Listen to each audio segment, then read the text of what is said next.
Welcome to HPC News Bytes, a weekly show about important news in the world of supercomputing, AI, and other advanced technologies. Hi, everyone. Welcome to HPC News Bytes. I'm Doug Black of Inside HPC, and with me is Shaheen Khan of OrionX.net. There were big announcements from two of the big chip companies this week, none bigger than last Monday's bombshell that OpenAI will build massive data centers with roughly $95 billion worth of AMD GPUs. AMD's stock made a huge move upward, as did AMD's standing in the AI compute market, which, of course, is dominated by NVIDIA, but now has an increasingly legitimate horse also in the race. Shaheen, much ink has been spilt over the past 7 days on this news. I'll be interested in your take, but I believe it was only last week that you and I commented offline that AMD has seemed somewhat quiet of late. Now, it's true that earlier this year, Oracle announced two significant commitments for AMD GPUs, a deal in June to deploy 130,000 on Oracle Cloud, and in March, Oracle, during an earnings call, said it planned to deploy 30,000 AMD processors. But the OpenAI deal puts AMD and its MI 450 GPU due out next year on a different plane. Just as Intel couldn't get a better endorsement than NVIDIA when they announced joint activities and Intel stock shot up, AMD could not get a better endorsement than OpenAI. AMD has been doing well anyway, but this was a welcome recognition of their moves recently in their roadmaps of CPUs, GPUs, and APUs, and crucially, also their rack design capability as a result of their acquisition of ZT Systems, which was announced last year and completed in March of this year. AMD's progress and transformation is the stuff of legends already, as it has fought wars on two fronts, with Intel on CPUs and with NVIDIA on GPUs. NVIDIA is growing more and has a lock on capacity up the stack, but it's still early days in AI, and everyone is growing. As the market matures, differentiation becomes harder, and this announcement is a big step in leveling the playing field. Because when you have a de facto standard, it takes a while to get an alternative technology going. But once you do, it is a lot easier to get additional alternatives. We're seeing that in the CPU world too, with the emergence of ARM for laptops and servers, and the path that it has paved for RISC-V chips. All of these guys are competitive because speed is the name of the game. But everyone who brags about performance is also a TSMC, or to a lesser extent, Samsung's chip manufacturing customer. That includes AMD, NVIDIA, Qualcomm, Apple, Broadcom, MediaTek, and on and on. So there's a collective reliance on TSMC and Samsung. And later last week, Intel revealed its new Clearwater Forest Xeon 6 Plus server processor. This 2-nanometer CPU is aimed at the server market and is expected to be shipped the first half of next year. The chip is manufactured at Intel's new Fab 52 using the 18A process node. This is in Arizona, near Phoenix.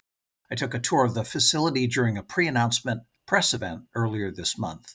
And for sheer technical complexity, you'd be hard-pressed to find anything like it. Fab 52 is a keystone to Intel's plans to build up its US-based chip manufacturing capabilities in competition with TSMC. In fact, TSMC also is building new fabs in the Arizona desert.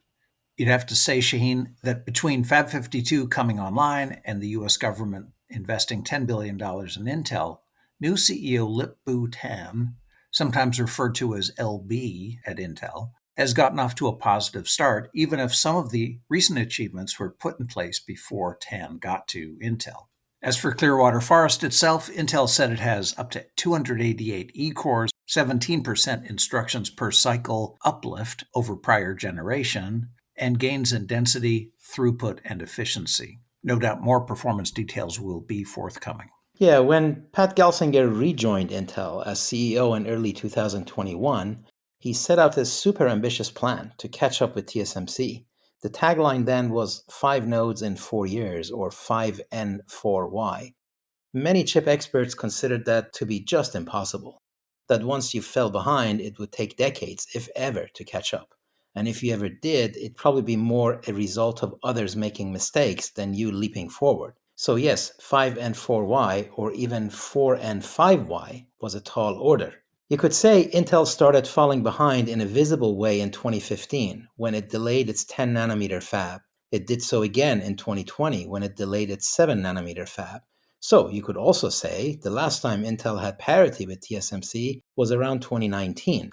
It then rapidly fell behind as TSMC and then Samsung continued to execute aggressively. Since then, the very high end in chip manufacturing has been in Taiwan with TSMC. Thanks to the CHIPS Act, TSMC has been building factories in the US, as you mentioned, but those are a couple of generations behind TSMC's most advanced fabs in Taiwan. Right now, 2 nanometer class chips are where the very high end is, and it looks like Intel has in fact caught up. TSMC's volume manufacturing in 2 nanometers is later this year in Taiwan, more or less like Intel's is in the US, and with more or less similar technology characteristics, though there will be some variations that the vendors will no doubt highlight. The next stop is 1.4 nanometers, or 14 angstroms. Intel calls that 14A, and TSMC calls it A14. That could be a point of confusion since Apple has chips with a similar name. Chips for iOS devices are named A, and chips for macOS systems are named M. They had an A14 chip a few years ago, but the latest one is the A19, and thankfully the numbers there keep going up. The waters are stirring in advance of the SC25 conference. Last year's show in Atlanta had by far the biggest attendance in its 30-year history, as the world has come to appreciate that HPC class technologies are driving the AI revolution. And we expect more of the same this year. We're hearing rumors that the conference venue in St. Louis is getting oversubscribed. We're also starting to hear from vendors lining up pre-conference announcements. So we'll look forward to another great event and seeing familiar faces in St. Louis next month. Yes, it's conference season, so we should also mention the 2025 OCP Global Summit put up by Open Compute Project in San Jose this week. Now, OCP has been more about cloud scale systems than HPC per se, but as those worlds converge, it will become more and more relevant. Then we have the RISC-V Summit, October 22nd and 23rd in Santa Clara. And following SC25, December 9 to 11, we get the Q2B, that's letter Q, digit 2, letter B, Quantum Technology Conference, also in Santa Clara. All right, that's it for this episode. Thank you all for being with us. HPC News Bytes is a production of Orion X in association with Inside HPC. Shaheen Khan and Doug Black host the show.